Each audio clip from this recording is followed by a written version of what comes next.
No. No. Just no. I can't. Don't want to. Go away.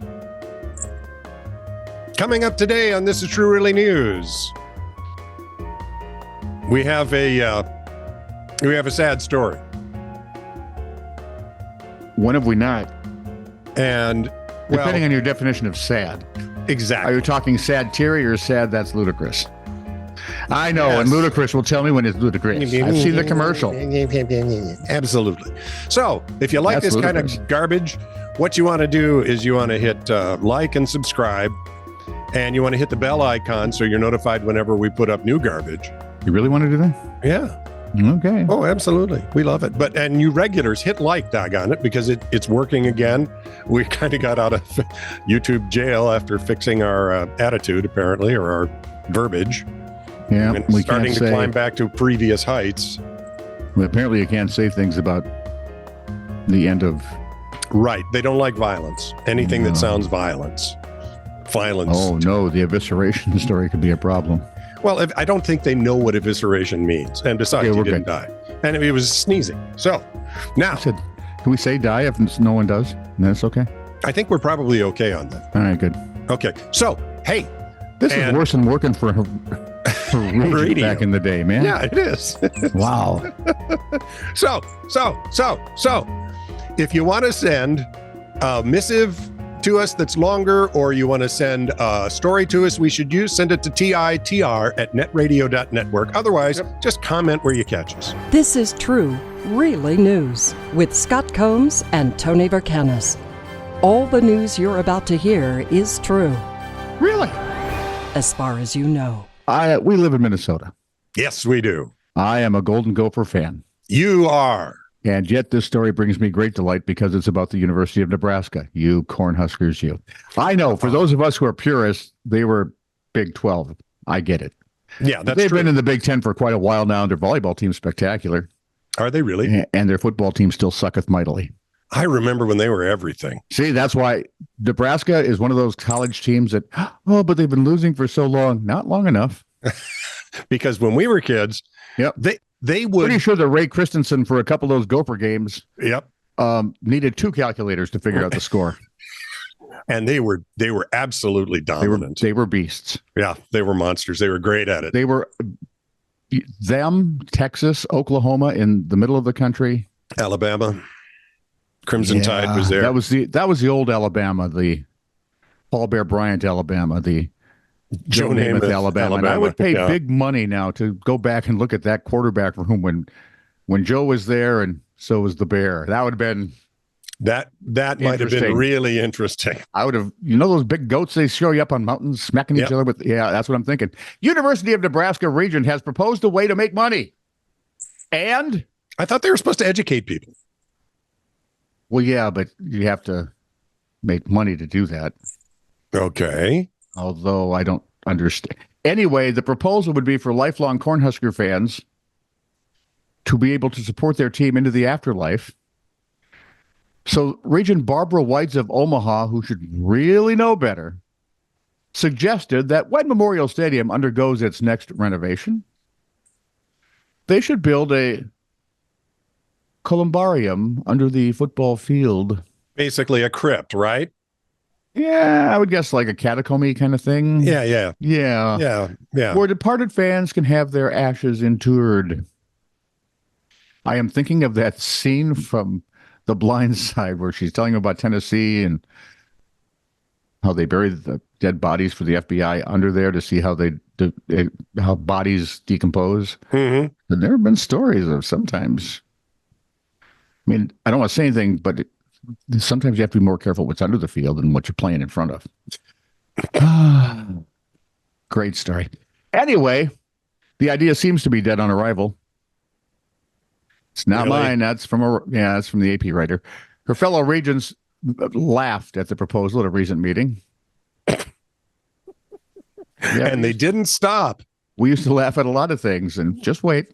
Whites acknowledged she made her pitch rather lightheartedly, but didn't think any proposal should be dismissed out of hand, with the university facing a, ready now, $58 million budget shortfall. Where's all that money going? The price for niches where cremation urns are stored could vary depending on location. If you want to have your ashes spend the rest of eternity, or at least till the end, under the 50-yard line or end zone, that would be premium prices. Yeah, I want them scoring touchdowns on my ash. If you want them at the 5-10 yard line, at the 40 when they're kicking, I don't less. Put it at 20 or 25. Yep. One thing I know best about Nebraska, said Whites, is how much the football team and the volleyball team mean. No, do not bury them under the volleyball court, you moron. I'm sorry. Why is the volleyball court so lumpy? We're not going there. Why? Because it's got it up and down. And White said we really do love our sports teams and follow them everywhere. They do. Nebraska travels well. It's part of being a Nebraskan, mostly because there's nothing else to do. So why wouldn't being buried under the field be a great way to be close to your team forever? No. So it was kind of a combination of needing money, talking about ways to get money, and then kind of trying to let's use our imagination sort of thing. I see. So she wasn't entirely serious. Oh, okay. She wasn't. But I got Dollars to Donuts says that the next person to bring it up will be a little more serious. And there won't be much laughing, and it'll get turned down again. And then the next person will bring it up. You'll have whole families under the 50-yard line. Fans wishing to scatter their loved ones' ashes at their favorite team's stadium is not unheard of. There are columbariums and other fan memorials at soccer fields, rugby fields. I'm sorry, soccer pitches? Soccer pitches. Yeah, soccer fields, rugby fields, and horse racing tracks in Europe. Rugby pitches. There are cemeteries and columbariums at Notre Dame, Texas A&M, and military academies, but they are unaffiliated with the various sports programs. Ew. What occurred to me while you were reading that story. No, I don't know. I just want you to listen. All kinds of people are screaming, all these other countries have free education, which is untrue because it comes out of your tax dollars. I mean, the next person who says it to me, I'm going to cold cock them. And isn't Nebraska a land grant? I think it is. They're a land grant college. Yeah. So I think what they ought to do is if you want to provide free university education, make the sports teams pay for it. Oh, silly boy. Somebody's got to pay for it. Believe me, the sports teams pay for a great deal. I know they do. I know. I'm just making a point about those who say education should be free. It's never free. How are you going to pay the professors, you dink brains? And the most expensive sport is football. Yes. It is also, at any college, the one that brings in the most money. Yep. Absolutely. But I'm thinking this could make, like rhythmic gymnastics pay its own way. That could never, ever happen in this country. You're right. It couldn't. Say, by the way, they're mourning. Hang on. By the way. Okay, go ahead. Yep. They're mourning in South Korea. MOU? Yes. City council there says its robot administrator is the country's first robot to throw his own sandwich on the floor. Well, at least Sterling Archer will be pleased. According to witnesses, yes, he will. According to witnesses, Cyborgs. Yes, it is, Otherberry.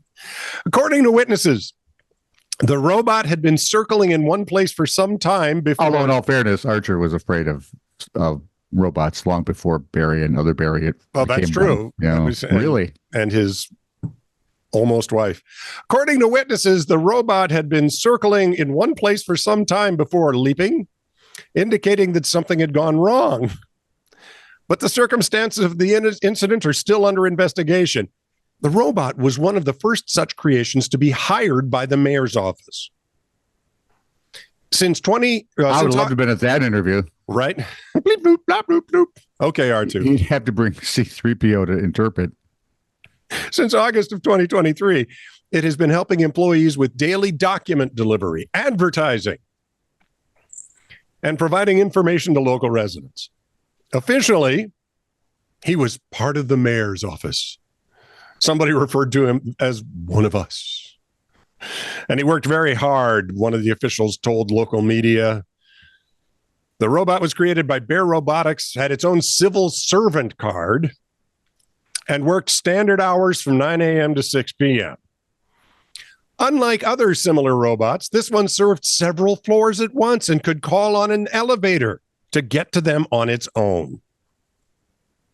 South Korea is one of the most robotic countries in the world. According to the International Federation of Robotics, there is one industrial robot for every 10 workers. The Gumi City Council currently has no plans to hire a second robot administrator. I'm with Sheldon. When the robot uprising begins, ATMs will be the vanguard. Subway riders in Boston are playing their own game of Where's Waldo? Not really. You know, Waldo, red glasses, red stripes. Yeah, striped shirt. Hard to find. Because if it wasn't hard to find, it'd just be There's Waldo and be any fun. Nope. In Boston, in Beantown, they are on the lookout for subway trains with great big googly eye decals attached to the front. Oh. The head of the transit service said the whimsical decals. Do you ever notice when they do something stupid as an adult, it's whimsical? Yes, it's whimsical. It's not childish. No. And it is whimsy is childishness, and I'm all for it. More of it. They've got the decals on a handful of trains meant to bring a smile to riders' faces. We're talking subway here, so whatever you do, don't get out on the track and look. That light you see coming at you is coming at you, yes. The Massachusetts Bay Transportation Authority General Manager and CEO Philip Eng said a small group of what he described as transit enthusiasts approached the agency with the unusual request to install the googly eyes on trains. The group even dropped off a package of plastic googly eyes at the MBTA's headquarters in Boston. They need the Groucho glasses, nose, and mustache on them. I like that better. Early days. Okay. I just want to know, did they ever return? No, they never returned. Oh, no. And their fate is still unlearned? Yeah, what a absolutely. pity. Yeah. When I saw it, it made me laugh, Eng said. I thought we could do something like that to have some fun because, let's be honest, it's the East Coast. It's a liberal city. There is not much fun to be had. Right.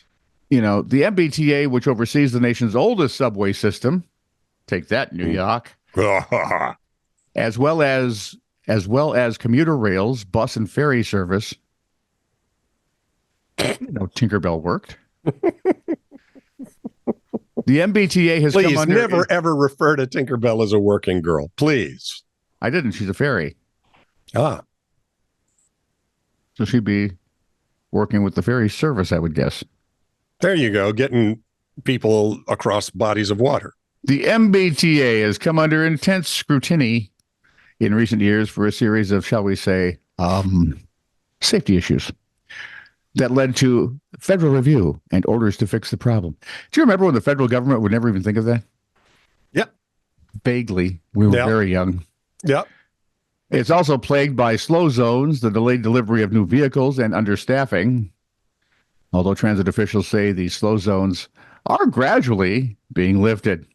Instead of plastic googly eyes, which Eng feared would come loose and fly off, injuring riders, the MBTA went with decals instead, thank you, giving a jaunty facial expression to the trains. Jaunty? Jaunty. Now it needs a hat cocked at a jaunty angle. Like this. An old mustache, and it could be Clark Gable from the agency has affixed them to 5 trains, 4 on the MBTA's Green Line and 1 commuter rail. Said Eng, we all chatted about it, and it'd be like finding Waldo. Gave us all a chance to have a laugh and for the people who use our service to have some fun. You're shaking your head. Mm-hmm. Yeah. Well, people are going to be sticking their heads around the corner. Yep. Looking for this thing. Yeah, but they're Bostonians. I mean, if the train's coming through and they've got their head around the corner, it'll damage the train. Yeah, well, that probably is true. They are. By the way, that's stubborn. TITR at netradio.network. Ask for Scott. So do you like pistachios? Not particularly, no. Ooh, I love pistachios. That explains a lot. Did you know that under the right circumstances, pistachios can spontaneously Combust? Yes. Really? Yes. Okay, I might like pistachios more now. Everyone's favorite shelled nut Why is does it sound like a baseball name from the 40s? pistachio? Gene Pistachio. No, I was going with Joe. Oh, Joe Pistachio. I think it's from the old country. Mustachios Pistachio. Or, give him Iron Man Pistachio. He's a little nuts. Shoeless Joe Pistachio. I can't wait. Satchel Pistachio? Nope, that one wouldn't work. Oh, it just doesn't work. Everyone's favorite shelled nut is especially rich in fat, which is highly flammable. Thankfully. That means it burns, right? Yes, it flams. Okay. Thankfully, that only becomes a problem when your nuts are packed too tightly during shipping or storage. It's important to keep your nuts dry, lest they become moldy. You're not helping me. And I'm back in my sophomore locker room. But if they're kept too dry and there are too many of them bunched together, they can self-heat and catch fire without an external heat source. Really? Yeah. So like you could you put them in a bag. Yep. Hide the bag. Yep. Put the bag somewhere. Make sure they're too dry. Well, I figure they'll dry out soon enough. Because we all know pistachios like a drink or two. Yeah, that is true. Though once they're in that bag, they can't drink. And then you put it somewhere, and who knows, 5 to 10 years, you might have a fire. Though exceedingly rare and easy to avoid if the proper instructions are followed. The self-combustion of your nuts is real enough concern that the German Transport Information Service specifically advises that your nuts not be stowed together with fibers or fibrous materials, as oil-soaked fibers may promote self-heating and spontaneous combustion. Don't worry, though. It won't happen in your pantry with just a few bags, which means you can indulge in the shelled snack of your dreams without worrying about your nuts becoming unexpectedly smoky.